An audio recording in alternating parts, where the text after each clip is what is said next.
परमेश्वर का नाम का महिमा हो। पिछले 3 एपिसोड में प्रभु यीशु का पहाड़ी उपदेश अर्थात शत्रुओं को प्रेम करना, शत्रुओं के लिए प्रार्थना करना और शत्रुओं को अनुग्रह करना, ये 3 विषय के आधार पर हमने कुछ विषय चिंता किया। आगे भी इसी विषय पर आगे भी हम चिंता करेंगे, लेकिन उस आगे को चिंता करने से पहले मैं आप लोगों से एक सवाल मैं पूछना चाहता हूँ। वो ये है कि हमको शत्रु हमारे संग हमारे साथ चाहिए कि नहीं। हम अधिकांश लोग का आग्रह है कि हमारे साथ कोई शत्रु ना रहे।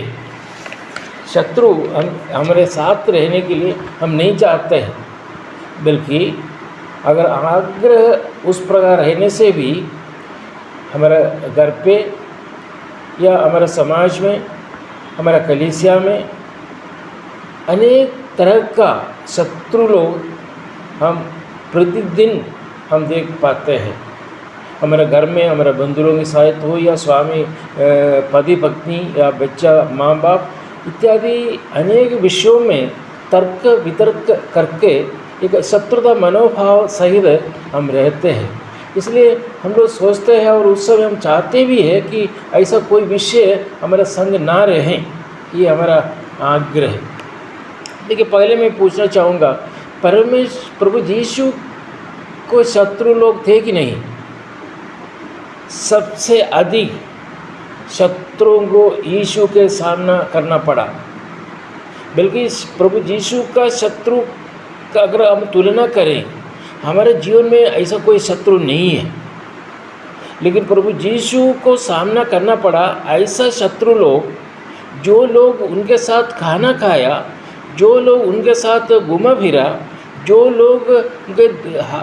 लोग जो है बीमार से चंगा पाया, उन लोग जो है उनको निंदा किया, परिहास किया। उनसे सही समय पर जब उनका साथ रहना था, उस समय उन लोगों से, प्रभु यीशु से उन लोग दूर चले गए, अलग चले गए।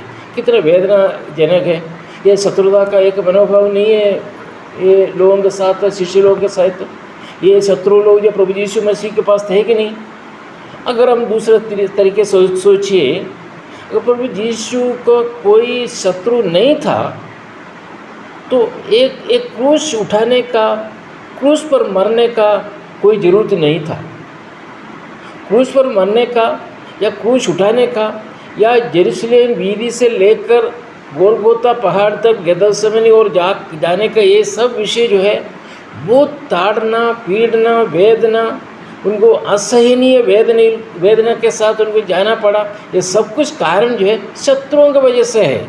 अगर ये शत्रु लोग ना रहता, प्रभु यीशु मसीह जन्म हुआ, कोई शत्रु उनके साथ नहीं रहा, तो ये क्रूस उठाने की जरूरत नहीं था।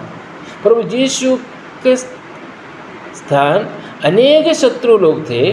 अनेक शत्रु होने के कारण हमें नित्य जीवन मिला है, ये हमें सोचना बहुत आवश्यक है। ये जो शत्रु प्रभु यीशु के संग रहा, साथ रहा, वो इसलिए हमें नित्य जीवन मिला है। हम स्वर्ग का अवकाशी हुआ है, परमेश्वर का संतान हुआ है। प्रभु यीशु के लिए निंदा, परिहास, असहनीय वेदना के साथ रहना पड़ा है। उस वेदना, उन शत्रुओं का आक्रमण हमें प्रभु का निकट ले आया है। ये विषय हमें इस समय चिंता करना है। प्रभु यीशु मसीह के जीवन में शत्रुओं के तरफ से या मित्रों की तरफ से मित्र शत्रु बनकर प्रभु यीशु को आक्रमण किया। वो आक्रमण अनेक लाखों करोड़ों लोग प्रभु का संतान बनने का एक कारण हुआ। आज हम ये स्थान पर खड़े होने के लिए, प्रभु का संतान के रूप में प्रभु का वचन सुनने के लिए, अगर प्रभु यीशु मसीह को विश्वास करने के लिए, प्रभु स्वर्ग का अवकाशी बनने के लिए कारण प्रभु यीशु मसीह के पास जो शत्रु का कारण है। पर्वत पर मसीह के उपदेश के प्राथमिक श्रोता 12 शिष्य थे। हम जानते हैं मत्ती सुसमाचार 5 अध्याय 1 से लेकर 7 और 29 तक हम पढ़ सकते हैं। अन्य लोग आए और सुना, लेकिन प्रभु का मुख्य इरादा था अपने निकटतम अनुयायियों को सिखाना था। उधर मत्ती सुसमाचार 5वां अध्याय 11 और 12 पद में हम इस प्रकार पढ़ सकते हैं, धन्य है आप जब दूसरे लोग आपकी निंदा करते हैं। देखिए प्रिय भाई और बहनों, बहुत श्रद्धा सहित प्रभु यीशु मसीह का एक पहाड़ी उपदेश को सुनना बहुत आवश्यक है। धन्य है आप जब दूसरे लोग आपकी निंदा करते हैं और आपको सराहते हैं और मेरे कारण झूठ बोलकर आपके विरुद्ध सभी प्रकार की बुरी बातें कहते हैं। और उसके बाद कहता है, आनंद करो और मगन हो, क्योंकि स्वर्ग में तुम्हारे लिए बड़ा प्रतिफल है, क्योंकि उन्होंने उन भविष्यवक्ताओं को जो तुमसे पहले थे इस प्रकार सताया था। मत्ती सुसमाचार 5वां अध्याय 11 और 12 पद में लिखा हुआ है। अब प्रिय भाई और बहनों, हमारे जीवन में शत्रु है, शत्रुता का अनेक लोग हमको शत्रु होकर हमारे जीवन में है, उनको आक्रमण करते हैं। हमारे परिवार में हो सकते हैं, हमारे समाज में या कलीसिया में, जो इस क्षेत्र में हम लोग काम करते हैं वहाँ पे हमारे सामने हमको सामना करना पड़ेगा अनेक शत्रुओं को। वो शत्रुओं का कारण ये है कि प्रभु एक योजना, एक प्लान हमारे जीवन में बना कर रखा है। वो बुराई के लिए नहीं, भलाई के लिए है। अगर शत्रु है, हम सोचते हैं कि ये शत्रु हमको नहीं चाहिए, हमें सारे मित्र के साथ बहुत खुशी के साथ हम रह सकते हैं, लेकिन ये भाई और बहनों वो नहीं। प्रभु का योजना, प्रभु का प्लान, हम शत्रु के साथ रहे और शत्रु के साथ हमारा व्यवहार और हमारा स्वभाव किस प्रकार है वो जो है प्रभु यीशु देखते हैं। अगर हम एक शत्रु मेरे सामने आया, वो शत्रु के लिए हमें क्या करना चाहिए, उस पहाड़ी उपदेश के अनुसार उस शत्रु को प्रेम करना है, उस शत्रु को जो है उनके लिए प्रार्थना करना है, उस शत्रु को अनुग्रह के लिए हमें प्रार्थना करना है। ये 3 विषय अगर हमारे जीवन में लागू हो जाए तो प्रभु जो कहता है कि तुम धन्य हो जाएगा। उसका अर्थ ये है कि हमें प्रतिफल मिलेगा बोल कर लिखा हुआ है। अन्य पदों में हम देख सकते हैं हमें प्रतिफल मिलेगा, वो बाद में हम चिंता करेंगे। और ये विषय पर एक विषय मैं और बोलकर इस विषय को मैं यहाँ पे समाप्त करना चाहता हूँ। हम सभी जानते हैं कि ईश्वर हमें आशीर्वाद दे सकता है, हम पर कृपा कर सकते हैं, हमें बढ़ावा दे सकता है, हमें ठीक कर सकता है, लेकिन हम हमेशा यह महसूस नहीं करता है कि ईश्वर हमें आशीर्वाद देने के लिए हमारे शत्रुओं का उपयोग कर सकता है। बहुत ध्यानपूर्वक, बहुत श्रद्धा सहित इस विषय को सुनना है प्रिय भाई और बहनों। लेकिन हम हमेशा ये महसूस नहीं करते हैं कि ईश्वर हमें आशीर्वाद देने के लिए, अर्थात अनुग्रह देने के लिए, हमें आत्मीय रीत में बढ़ा करने के लिए कभी कभी प्रभु यीशु हमारे शत्रुओं का उपयोग कर सकते हैं। तो अभी हमको शत्रु चाहिए नहीं चाहिए? शत्रु हमें चाहिए, क्योंकि हमें आशीर्वाद पाने के लिए, प्रतिफल पाने के लिए हमारे जीवन में शत्रु होना चाहिए। लेकिन उस शत्रु के साथ हमारा व्यवहार कैसा है, उस शत्रु के साथ हमारा मनोभाव कैसा है, उस समय उनके साथ हमारा बर्ताव कैसा है, उनके साथ हमारा वातावरण कैसा है।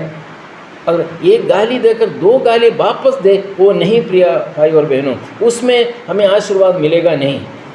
अगर कोई हमें गाली दे, अगर कोई हमें निंदा करे, अगर कोई हमें परिहास करे, अगर स्वामी स्त्री के विरुद्ध में हो या स्त्री स्वामी के विरुद्ध में हो या माँ बाप अपने बच्चों के विरुद्ध में हो, बच्चे लोग अपने माँ बाप के विरुद्ध में हो, उसी समय रो कर प्रभु के चरणों पर अगर प्रार्थना करें, उस प्रार्थना करने से उस स्वभाव और मनोभाव के साथ हम अलग रहकर बहुत रो कर प्रार्थना करोगे तो प्रभु का अनुग्रह और आशीर्वाद हम पा सकते हैं। लेकिन अधिकांश हम लोगों के जीवन में क्या हो जाता है, इस आशीर्वाद हम प्राप्त नहीं कर पाते, क्योंकि हमारे ऊपर अगर कोई भी विषय एक गाली भी अगर दे, हम 1-2 गाली वापस देना चाहते हैं, गाली देता भी है। अगर हमें निंदा करते हैं, हम उल्टा हम उनको भी निंदा करते हैं। उस वहाँ पे ऐसा विषय, ऐसा स्थान पर हमें प्रभु का अनुग्रह आशीर्वाद कभी भी हम प्राप्त नहीं हो सकता है। यही हमारे जीवन में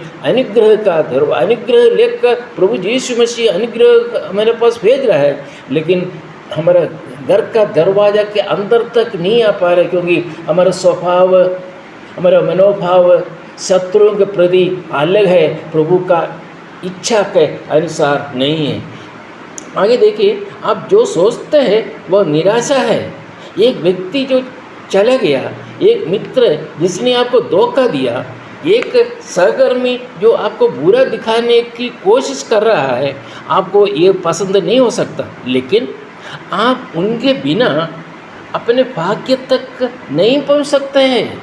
जो हमें धोखा देता है, अगर जो हमारा सहकर्मी जो आपको बुरा दिखाने की कोशिश कर रहा है, लेकिन हम नहीं चाहते हो, लेकिन और उनके बिना अपने भाग्य तक हम नहीं पहुंच सकते हैं। ये सब ईश्वर की योजना का एक हिस्सा है, ये हमें भूलना नहीं। आपको वहाँ पहुंचाता है, यह आपको होना चाहिए। यदि उदाहरण रीति में एक विषय में और मैं कहने के लिए चाहूँगा, यदि गोलियत ना होता तो डेविड को केवल एक चरवाहे की लड़के के रूप में जाना जाता था।